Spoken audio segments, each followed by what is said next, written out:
In London there is a man who screams when the church bells ring. He lives all alone with his streaked cat in Gray's Inn, and people call him harmlessly mad. His room is filled with books of the tamest and most puerile kind, and hour after hour he tries to lose himself in their feeble pages. All he seeks from life is not to think. For some reason, thought is very horrible to him, and anything which stirs the imagination he flees as a plague. He is very thin and gray and wrinkled, but there are those who declare he is not nearly so old as he looks. Fear has its grisly claws upon him, and a sound will make him start with staring eyes and sweat-beaded forehead. Friends and companions he shuns, for he wishes to answer no questions. Those who once knew him as scholar and aesthete say it is very pitiful to see him now. He dropped them all years ago, and no one feels sure whether he left the country or merely sank from sight in some hidden byway. It is a decade now since he moved into Gray's Inn, and of where he has been he would say nothing till the night young Williams brought the Necronomicon. Williams was a dreamer, and only 23, and when he moved into the ancient house, he felt a strangeness and a breath of cosmic wind about the gray-wizened man in the next room. He forced his friendship where old friends dared not force theirs, and marveled at the fright that sat upon this gaunt, haggard watcher and listener. For that the man always watched and listened, no one could doubt. He watched and listened with his mind more than with his eyes and ears, and strove every moment to drown something in his ceaseless poring over gay, insipid novels. And when the church bells rang, he would stop his ears and scream, and the gray cat that dwelt with him would howl in unison till the last peal died reverberantly away. But try as Williams would, he could not make his neighbor speak of anything profound or hidden. The old man would not live up to his aspect and manner, but would feign a smile and a light tone, and prattle feverishly and frantically of cheerful trifles, his voice every moment rising and thickening, till at last it would split in a piping and incoherent falsetto.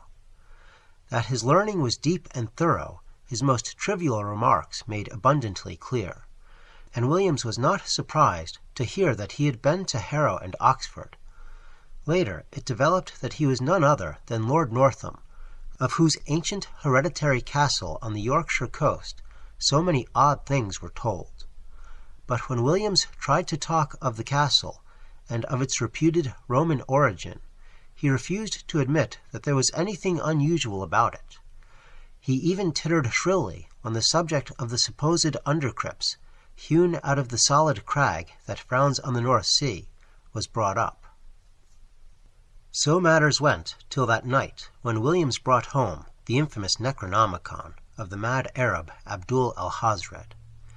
He had known of the dreaded volume since his 16th year, when his dawning love of the bizarre had led him to ask queer questions of a bent old bookseller in Chandos Street, and he had always wondered why men paled when they spoke of it. The old bookseller had told him that only 5 copies were known to have survived the shocked edicts of the priests and lawgivers against it, and that all of these were locked up with frightened care by custodians who had ventured to begin a reading of the hateful black letter. But now, at last, he had not only found an accessible copy, but had made it his own at a ludicrously low figure. It was at a Jew's shop in the squalid precincts of Clare Market, where he had often bought strange things before, and he almost fancied the gnarled old Levite smiled amidst tangles of beard as the great discovery was made. The bulky leather cover with the brass clasp had been so prominently visible, and the price was so absurdly slight. The one glimpse he had had of the title was enough to send him into transports, and some of the diagrams set in the vague Latin text excited the tensest and most disquieting recollections in his brain. He felt it was highly necessary to get the ponderous thing home and begin deciphering it, and bore it out of the shop with such precipitate haste that the old Jew chuckled disturbingly behind him. But when at last it was safe in his room, he found the combination of black letter and debased idiom too much for his powers as a linguist, and reluctantly called on a strange, frightened friend for help with the twisted medieval Latin. Lord Northam was simpering inanities to his streaked cat, and started violently when the young man entered. Then he saw the volume, and shuddered wildly, and fainted altogether when Williams uttered the title. It was when he regained his senses that he told his story, told his fantastic figment of madness in frantic whispers, lest his friend be not quick to burn the accursed book and give wide scattering to its ashes. There must, Lord Northam whispered, have been something wrong at the start, but it would never have come to a head if he had not explored too far. He was the 19th Baron of a line whose beginnings went uncomfortably far back into the past, if vague tradition could be heeded, for there were family tales of a descent from pre-Saxon times, when a certain Cnaeus Gabinius Capito, military tribune in the 3rd Augustan Legion, then stationed at Lindum in Roman Britain, had been summarily expelled from his command for participation in certain rites unconnected with any known religion. Gabinius had, the rumor ran, come upon a cliffside cavern where strange folk met together and made the elder sign in the dark. Strange folk whom the Britons knew not save in fear, and who were the last to survive from a great land in the west that had sunk, leaving only the islands with the raths and circles and shrines of which Stonehenge was the greatest. There was no certainty, of course, in the legend that Gabinius had built an impregnable fortress over the forbidding cave, and founded a line which Pict and Saxon, Dane and Norman were powerless to obliterate, or in the tacit assumption that from this line sprang the bold companion and lieutenant of the Black Prince, whom Edward III created Baron of Northam.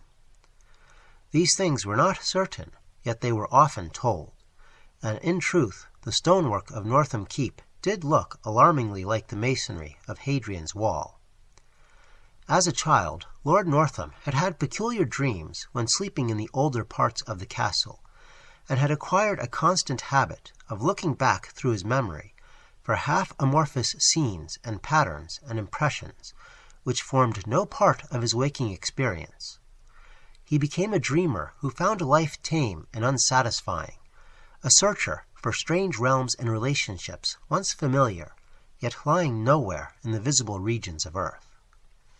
Filled with a feeling that our tangible world is only an atom in a fabric vast and ominous, and that unknown domains press on and permeate the sphere of the unknown at every point, Northam in youth and young manhood drained in turn the founts of formal religion and occult mystery.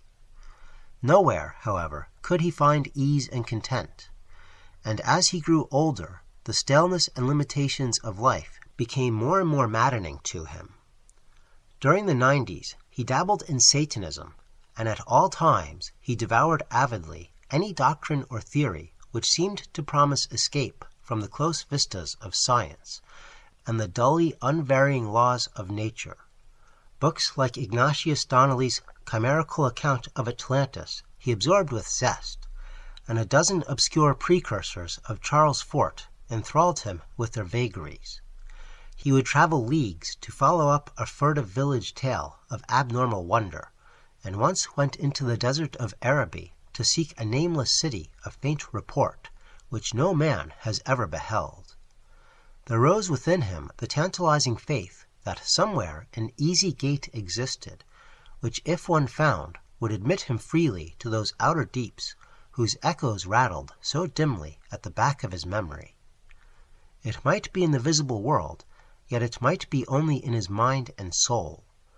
Perhaps he held within his own half-explored brain that cryptic link which would awaken him to elder and future lives in forgotten dimensions, which would bind him to the stars and to the infinities and eternities beyond them.